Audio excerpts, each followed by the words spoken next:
So Ahmedabad నుంచి లండన్కి వెళ్తున్నటువంటి air India విమానం అహ్మదాబాద్లో కూలిపోయింది.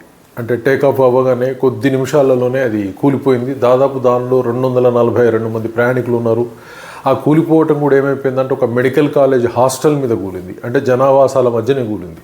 సో దాదాపుగా ఇప్పటివరకు చెప్తున్న ప్రకారం 200 మందికి పైగా మరణించారని చెప్తా ఉన్నారు. మరి ఎక్కువ కూడా కావచ్చు.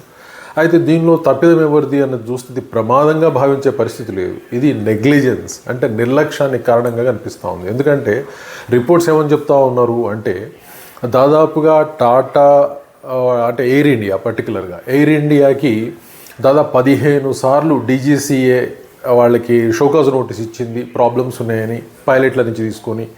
కాకపోతే ఎయిర్ ఇండియా రెస్పాన్స్ ఇవ్వలేదు, దాన్ని ఇగ్నోర్ చేసింది. అలాగే వచ్చేసి పైలట్లు ఎంత చెప్తున్నా కూడా డీజీసీఏ అలాగే ఎయిర్ ఇండియా కూడా దాన్ని ఇగ్నోర్ చేసినాయి, పట్టించుకోలేదు. సో దానివల్లనే ఈ ప్రమాదం జరిగిందన్న వార్తలు వస్తూ ఉన్నాయి. సో ఓవరాల్గా ఎవరేం చేసినా సరే ఇప్పుడు చనిపోయిన దాదాపు 200 మంది ప్రయాణికులని ఎవరు తీసుకొని వస్తారు, వాళ్ళ కుటుంబాలకు ఎవరు అప్పచెప్తారు, ఇలాంటి విషయాలు అనేది మరి ఎవరి మీద చర్య తీసుకోవాలి. ఇప్పుడు డీజీసీఏ షోకాజ్ నోటీస్ మళ్ళీ ఎయిర్ ఇండియాకి ఇస్తూ ఉంది, దాని పర్మిషన్ రద్దు చేస్తాం ఈ బోయింగ్కి అని చెప్పేసి. ఓకే, 200 మంది చనిపోయిన తర్వాత కానీ దానికి ఇచ్చిన లైసెన్స్ టర్మినేషన్కి ఇప్పటికి వెలగలేదా అంటే ఎంత నిర్లక్ష్యం ఉంది. అంటే 15 సార్లు షోకాజ్ నోటీస్ ఇచ్చినా ఎయిర్ ఇండియా పట్టించుకోలేదంటే అప్పుడే ఆ లైసెన్స్ని టర్మినేట్ చేయాల్సింది. కానీ అప్పుడు టర్మినేట్ చేయకుండా 200 మంది చనిపోయిన తర్వాతను 250 మంది చనిపోయిన తర్వాతను ఈరోజు సడన్గా మేము రియలైజ్ అయినాం, సో టర్మినేట్ చేస్తాం ఆ లైసెన్స్ అని చెప్పడం అనేది ఎంతవరకు న్యాయం.